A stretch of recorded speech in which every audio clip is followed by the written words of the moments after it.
choisir l'opposition, ce n'est pas quelque chose qui doit en tout cas être désiré par un parti politique. Un parti politique, par essence, lorsqu'il agit dans la légalité et au sein des institutions, son objectif c'est de gouverner, c'est de gérer la chose publique, c'est de pouvoir apporter des solutions et d'être en mesure de mettre en œuvre ces solutions de manière pratique et opérationnelle. Nous avons, après avoir passé plus de 50 ans dans l'opposition, nous avons décidé en 1997-98 d'y aller et de répondre à la main tendue de Sa Majesté Hassan II pour constituer ce qui a été appelé à l'époque le gouvernement d'alternance consensuelle.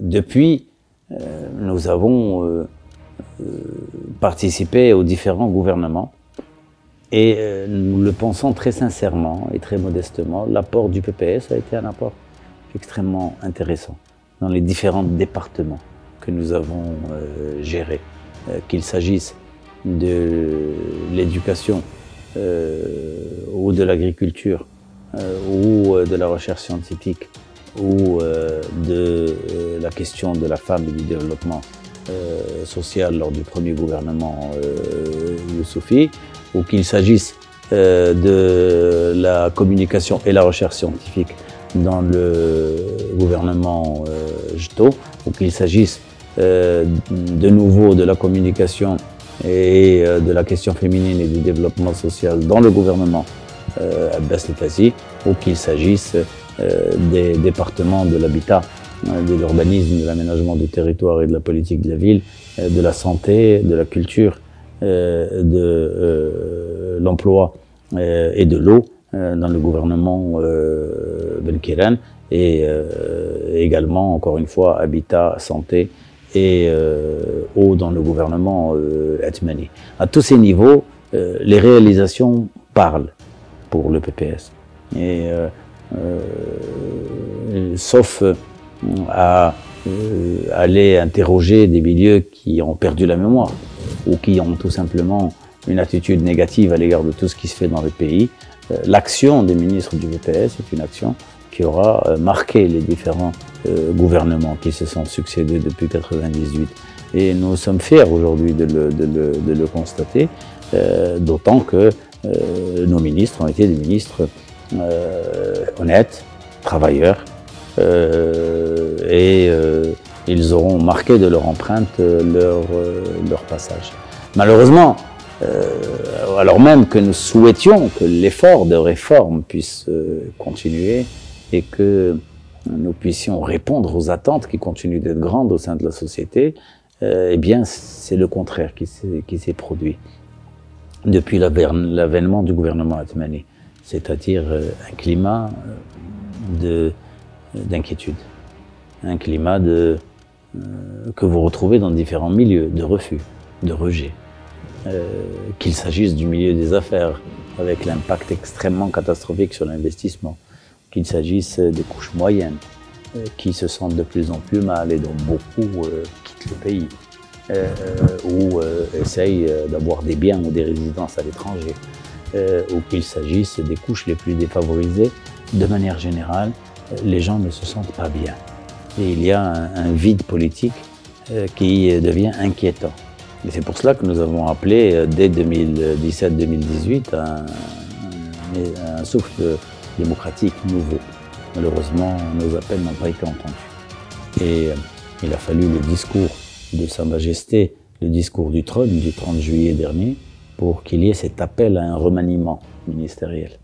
Ce remaniement ministériel devait répondre aux vœux de Sa Majesté, à savoir corriger la situation économique, lui donner plus de punch et dans le même temps voir comment la richesse produite pouvait être mieux répartie. Eh bien, vous l'avez remarqué, au moment où on attendait un gouvernement qui allait soi-disant être fait de compétences nouvelles pour pouvoir faire cela, aujourd'hui, permettez-moi de vous le dire, ça a fait pchit. C'était un échec, il faut le reconnaître. Et puis ce gouvernement aujourd'hui est déjà tombé dans les oubliettes. Personne n'en parle, si ce n'est pour relever les divergences entre ces différentes composantes et les guerres intestines qui continuent. Nous l'avons dit, cela se matérialise aujourd'hui. Donc vraiment, nous n'avons plus rien à faire là-dedans. Le PPS, avec sa volonté de réforme, avec son attachement à la démocratisation de notre pays, eh bien, a épuisé tout ce qu'il pouvait faire pour que le train de la démocratisation et de la réforme dans notre pays puisse continuer à aller sur de bons rails. Aujourd'hui, nous pensons qu'il a déraillé, ce train. Et donc, nous sommes dans l'opposition, nous l'assumons, nous le disons haut et fort. Le discours que je vous tiens aujourd'hui est déjà celui d'un parti qui est dans l'opposition, qui considère qu'il faut réagir et vite. Il faut répondre au vide politique qui donne lieu à un certain nombre d'expressions non encadrées, d'expressions spontanées, d'expressions qui expriment ce rejet, expriment ce ras-le-bol. On trouve ce genre d'expression dans les stades, on les trouve dans les réseaux sociaux, on trouve cela de manière inquiétante, mais cela traduit un mal-être. Et nous ne pouvons, pour notre part, que dire, eh bien, c'est le moment de comprendre que nous devons reconstruire le politique. Et que nous devons d'abord et avant tout comprendre une chose. Il n'y aura pas de développement possible sans un champ politique fort, autonome, démocratique, qui puisse remplir l'espace et qui puisse gouverner dans de bonnes conditions. Il faut reconstruire cela. Et je pense que notre message aujourd'hui est entendu et j'espère que les autres forces politiques sauront faire preuve d'audace pour aller dans ce sens.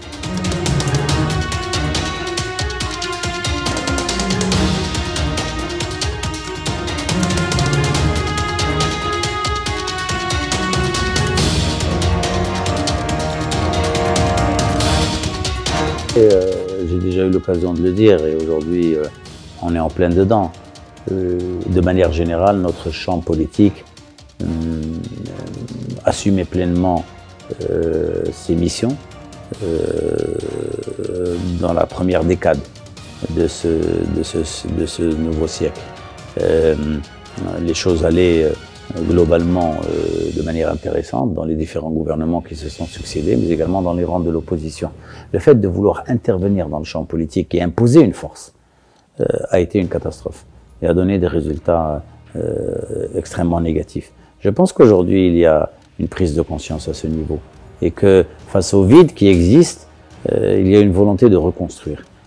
À partir du moment où cette volonté de reconstruire existe, c'est à nous, politiques, d'agir. C'est aux forces politiques de comprendre que nous devons reconquérir les espaces. Nous devons aller résolument vers l'ouverture de nos rangs, des compétences nouvelles, à des forces nouvelles qu'il y a dans la société. Nous devons revoir pleinement nos modes d'action et nous devons en même temps gagner notre autonomie et gagner notre indépendance de décision. Le PPS, par rapport à d'autres partis, est déjà dans ce sillage. Et il a pris des coups, mais aujourd'hui, je crois que il y a une sorte de retour aux positions exprimées par notre parti. Et tant mieux. Je crois qu'il y a une sorte de reconnaissance que finalement, ce que nous disions s'est avéré vrai. Et donc, mais peu importe que nous ayons eu raison. Ce qui importe aujourd'hui, c'est comment faire en sorte que notre pays puisse, dans le cadre de la stabilité, dans le cadre des institutions existantes, dans le respect de ces institutions, puisse franchir un nouveau pas vers le changement, vers plus de réformes, vers une démocratisation réelle, vers la mise en œuvre de la Constitution de 2011. Cette Constitution de 2011, concrètement, n'est pas mise en œuvre aujourd'hui. Elle est mise de côté. C'est pour ça que les forces politiques doivent conquérir ces nouveaux espaces. et elles doivent assumer leur rôle pleinement. Il faut que les médias également nous aident dans ce sens. Les médias, de manière générale, ont adopté un discours nihiliste, un discours de rejet, un discours de critique primaire, de critique superficielle, un discours anti-politique qui est absolument dévastateur. Malheureusement, cela doit cesser, car nous devons reconstruire la confiance. C'est ce que nous avons dit lors de notre dernier comité central. Il y a une crise de confiance dans notre pays. Et il faut recréer cette confiance. Quand ça va dans la tête, ça va partout ailleurs. Quand les gens doutent, eh bien, il est difficile de les mobiliser pour aller vers le meilleur. Et donc c'est pour cela qu'aujourd'hui, nous considérons que, alors même que nous discutons d'un nouveau modèle de développement et que la Commission va se mettre au travail, nous considérons que la porte d'entrée de tout nouveau modèle de développement est politique. La porte de sortie de tout modèle de développement est politique. Car il est très simple de considérer qu'au bout du compte, lorsque nous aurons un nouveau modèle de développement, qui va le mettre en œuvre? Qui, dans un gouvernement, va veiller à la mise en œuvre de ces orientations? Les politiques. Qui, dans un parlement, va voter les lois? Les politiques. Donc, qu'on ne cherche pas encore à mettre de côté les politiques, ça ne sert à rien. Ça n'induira qu'à plus de désarroi et à plus de vide. Et c'est pour cela qu'aujourd'hui, je crois qu'il est bon que nous mettions tous la main à la pâte, mais pas dans une attitude qui mettrait tout sur le dos de l'État. Pas dans une attitude qui dirait aujourd'hui, tout cela doit venir d'en haut. Non, il y a peut-être des choses qui doivent venir d'en haut, mais il y a des espaces à conquérir. Voilà, je le dis, il faut lutter, il faut agir, il faut aller vers les gens, il faut redresser la tête, il faut, dans l'ordre, dans le respect des institutions, dans le respect des lois, eh bien, pouvoir élargir les espaces de liberté, les espaces de démocratie et mettre en œuvre cette constitution pour permettre réellement que nous réalisions des progrès à différents niveaux et que notre peuple puisse bien vivre dans ce pays, bien se sentir et mettre fin à cette crise de confiance.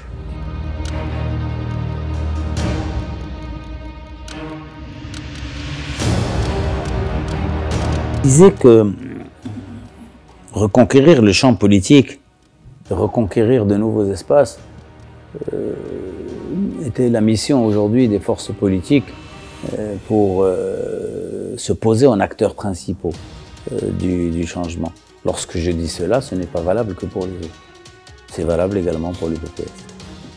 Et que nous soyons d'ailleurs dans la majorité, puisque le plan Tajdour, le plan enracinement, dans sa première version, nous l'avons établi alors même que nous étions dans le gouvernement, dans la majorité gouvernementale.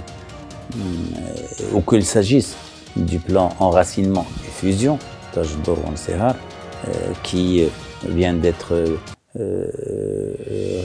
mise en œuvre, eh bien, dans les deux cas, l'objectif c'est de dire le parti doit être dans la société. Le parti doit être dans le mouvement social. Le parti doit être un acteur principal du mouvement social. Qu'est-ce que le mouvement social? Le mouvement social, comme nous l'avons dit, c'est chaque respiration de la société. Le mouvement social, c'est chaque action revendicative qui est exprimée dans les quartiers, dans les usines, dans l'administration, dans le monde du commerce, dans le monde rural, dans le monde urbain, dans les questions de l'éducation, les questions de la santé. Il faut que le parti soit un acteur majeur et que les militants du parti soient présents dans toutes ces luttes, dans tous ces combats, dans toutes ces expressions et qu'avec d'autres forces, nous puissions créer une dynamique qui pourrait mener à l'émergence d'un mouvement citoyen, d'un mouvement social et citoyen qui pourrait à son tour être un acteur majeur pour la mise en œuvre de la Constitution de 2011, comme je vous le disais avant. C'est cela l'enracinement, c'est cela la fusion avec la société. C'est vers cela que nous devons aller. Nous devons aller vers cela avec notre discours politique, car nous constatons que de plus en plus, y compris au sein de nos propres militants, nous avons un peu une perte de valeur, une perte de repères. Les générations d'aujourd'hui ne sont pas autant armées au niveau idéologique et politique que nous l'avons été nous dans notre jeunesse. Nous devons donc faire en sorte que le projet de société qui est celui du PPS, on n'adhère pas au PPS pour servir des intérêts propres. On n'adhère pas au PPS pour servir une carrière de manière opportuniste. On n'adhère pas au PPS pour se faufiler au sein de la société et développer une situation meilleure. On adhère au PPS pour les idées du PPS. On adhère au PPS pour les principes qui sont les principes du PPS. C'est pour ça que nous avons rappelé que le projet de société du PPS est un projet à vocation socialiste. Peut-être dans un horizon lointain, que le PPS agit pour une société de démocratie, d'égalité, de justice sociale. Le PPS, c'est cela, être au PPS, c'est être profondément imprégné de ces questions. Et à partir de là, dans nos rapports avec les gens, nous devons porter ce discours. Et nous devons être fidèles à ce discours dans nos comportements. Nous devons être des exemples, des modèles.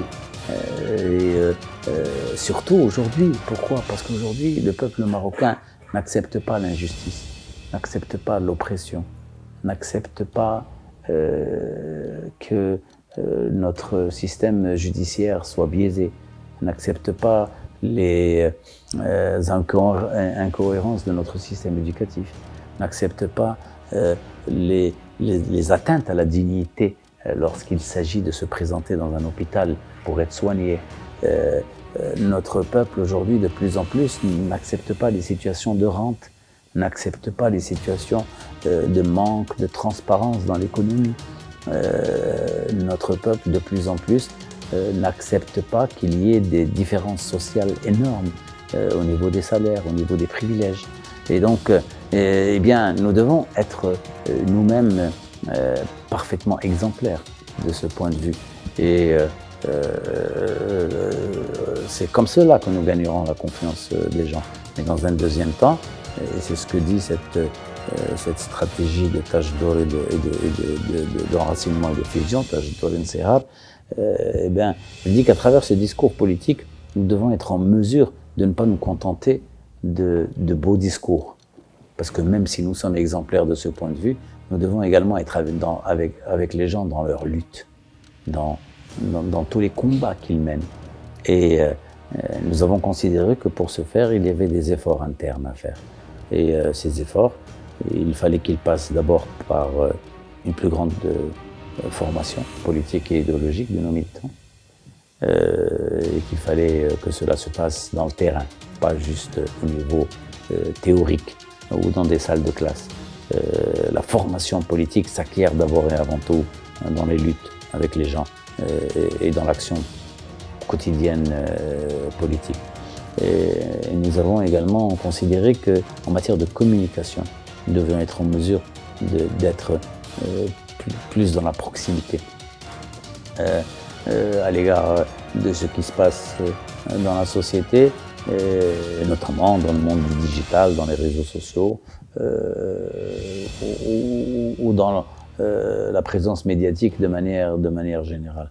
Et enfin, nous avons considéré que l'un des points faibles de notre parti, ça a toujours été le cas, nous avons toujours été un parti pauvre financièrement.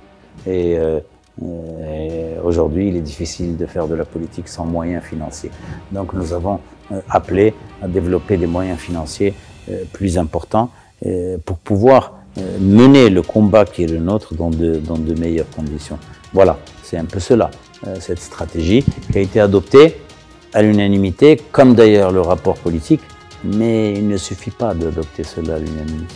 Encore faut-il que, de manière concrète, cela soit mis en œuvre. Nous avons, dans ce sens, adressé une circulaire à l'ensemble des sections et des organisations du parti pour prendre des mesures concrètes qui pourraient mener à l'émergence progressive de cet état d'esprit. Tajdor Ensehar, c'est d'abord un état d'esprit. Tajdor Ensehar, c'est d'abord une appropriation. Il faut que les militants s'approprient cela et en fassent leur chose, leur action. Je pense que si nous arrivons à faire cela, eh bien, nous allons réussir à améliorer la présence du parti dans la société marocaine. Et si nous améliorons cela, eh bien, la dernière partie de cette stratégie parle de la présence électorale. Parce que si nous voulons changer le Maroc, eh bien, il faut que nous soyons présents dans les instances de décision. Et dans les instances de décision, pour être présent, eh bien, il faut gagner les élections. Il faut les gagner localement, il faut les gagner provincialement, il faut les gagner régionalement et il faut les gagner nationalement au niveau des législatives. Donc voilà, c'est un peu cela, cette vision-là que nous voulons privilégier dans l'opposition aujourd'hui pour agir dans les meilleures conditions. Et nous voulons également développer une action plus soutenue avec des forces politiques qui vont partager avec nous ce souci. Et nous allons essayer de nous ouvrir à des forces politiques qui iront avec nous dans ce sens.